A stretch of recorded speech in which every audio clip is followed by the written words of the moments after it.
Just watch NBC 8 o'clock news.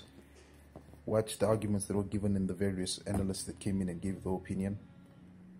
One thing they had mentioned, which is actually very true, or I read also in the Namibian Sun, there was a headline in the Namibian Sun where our government, this here government, was said that the apartheid government needs to blame for the way the land distribution, everything that has been happening on land, and some of the land questions haven't been fixed.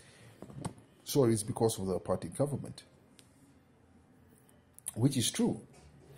The first Germans landed in Namibia in 1883, meaning the German government occupied Namibia for 32 years, give or take, 32 years. So they had over enough time to, draw up their policies of divide and rule, segregate and rule, and started occupying land, and went into the war with the Overherero people, killed a number of Overherero people, killed a number of Nama people, and then also subdued the subsequent smaller groups that also rose up and fought against them. And then in 1915, the South African government, which was led by the British, came into Namibia and occupied Namibia, which became Southwest Africa. They occupied us for 75 years leading up to the independence. So you take these two different years and you put them together and you see how long we've been under occupation by these foreign forces, which has led to the problems that we have today. The problem is, through the ordering of separate and rule, divide and conquer, which was implemented by the Germans, implemented by the South Africans, has led to this problem today whereby we as Namibians cannot even sit down and agree on something as simple as land. We can't agree on it. We don't know how to go about it. Let me draw a scenario and say, if the land is taken today from the minority white farmers in this country, what is going to happen with the land? I mean, how are we going to share this land amongst ourselves as Namibian people? It's going to be an issue of, I identify to this particular group, so I believe that I should have land in this area because this is my ancestral area. My ancestors were killed for this land. That's the first issue. The second issue would be, this divide and rule policies have also brought this mentality whereby we really do not identify firstly as Namibian people. We identify firstly as the tribe we belong to, and then after that we identify then we identify to which flag we belong to. Because if we maybe had started identifying ourselves as more as I am a Namibian, my tribe doesn't define me, but I am a Namibian, maybe things would have been different. Maybe this land conversation we're having right now would have been much more smooth sailing. Maybe we could have joined together as brothers and sisters in arms and marched and got the land back and forced the policymakers, forced the minorities to share the resources, because we're speaking in one voice, in one clear and loud voice. While here in Namibia, but now what's actually really happening on the ground is the fact that it's not one clear loud voice, it's different voices. As much as we all agree on one thing, we need the land back. But the question is, then we agree on that we need to get the land back. But the problem comes in here is, if we get this land, who is going to be the owner of the land? Who are going to be the owners of this land? That's where the problems come. Because now there are arguments being given by particular groups that say, look, we have ancestral claim to this land. If I may draw an example, I am Mafwe from the Zambezi region. I'm not Caprivian. I come from the Zambezi region.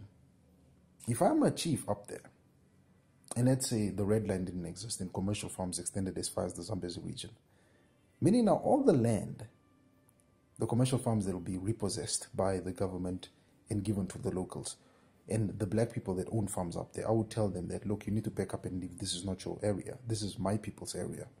I think that's where the problem comes in. We need to look at our country as the country does belong to each and everybody. Every man, woman, child, every man, woman, and child born in this country. The country belongs to everybody.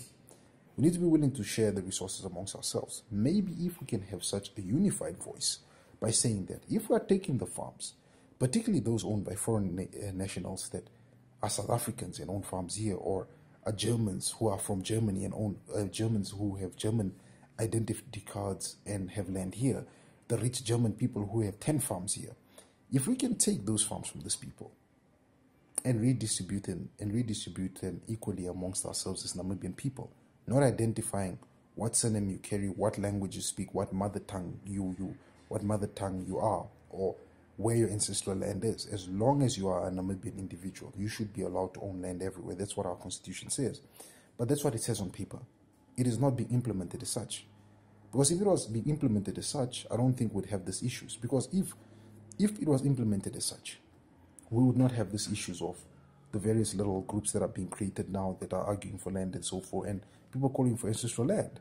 Because the one thing that my former psychology lecturer told me was when we were talking history lecture, it was like, because this is being said by black people and they're calling for ancestral land and whatnot, people say it's tribalism. They're being tribal and they want their land. They don't want people from other tribes to be settled in that area. It's tribalism. And people tend to be more tolerant to tribalism. But if it was a white man saying the same thing, he gave a scenario like the people in South Africa of the town of Orania, which is a town just for white people. They are called racist. It made me sit down and be like, the concept of what's right and wrong in this world is a very thin line. Because for example, when black groups call for their ancestral land and they only want to settle their people, who are maybe the Zulu people in their particular area, they're tribalist, but we allow them. We say that's fine, they can do that. But when white people say, we want our land back. My grandfather came to this farm 100 years ago and built this place. Now it has been resettled, I want this farm back. We would say he's a racist and he needs to be arrested and he needs to be excommunicated in society. We need to really sit down and say, at what point do we draw the line? If the land is obtained, if resolutions are taken for us to expropriate the land without compensation or take the land without paying for it, how will we share this land amongst Namibians? Because we don't want a civil war to break out in the country. God forbid that happens. I don't want to be waking up and when I walk to the shop to Vurman Brock, I have to first dodge bullets. Or when I walk to a certain area, I have to be asked, what language do you speak? And if I cannot speak that language, I get beaten or I get mugged or I might even get killed. We don't want that ethnic cleansing that's happening right now in Myanmar. We don't want that with the Muslim population of the area having to flee to Bangladesh. We don't want that. We don't want things that happened in Rwanda, whereby we had the Rwandan genocide between the two tribes in Rwanda, and I'm sure they were fighting for political control and controlling of the resources of the country. We don't need that. We've had our fair share of wars. We've had genocides happen in our country. We've had our people, and when I say our people, I'm not just identifying with the Mafia people. I'm identifying with all Namibians. We've had our people being captured and taken to prisons, concentration camps in Luderitz, Shark Island. We've had our people suffer that. We've had our people forcefully being removed from the land without even being asked, because these people removed us in 3 ways. The first one, they used a gun. The second one, they used a treaty signed, government influence, treaty signed. The third policy, the first one was guns.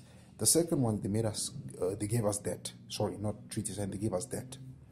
They gave us debt, they made us buy goods, or they gave us goods we didn't need. Unfortunately, we didn't understand that. How are we going to pay for this? Debts. They took cattle, they took land, they killed for this. The third policy they went by was government policy. They created government policy back in the day that worked for them.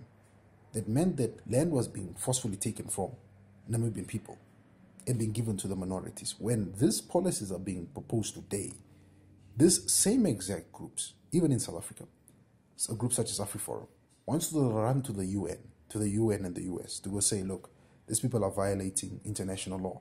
So they use the third policy, which is international law and government policies. This is how these people were able to keep the land.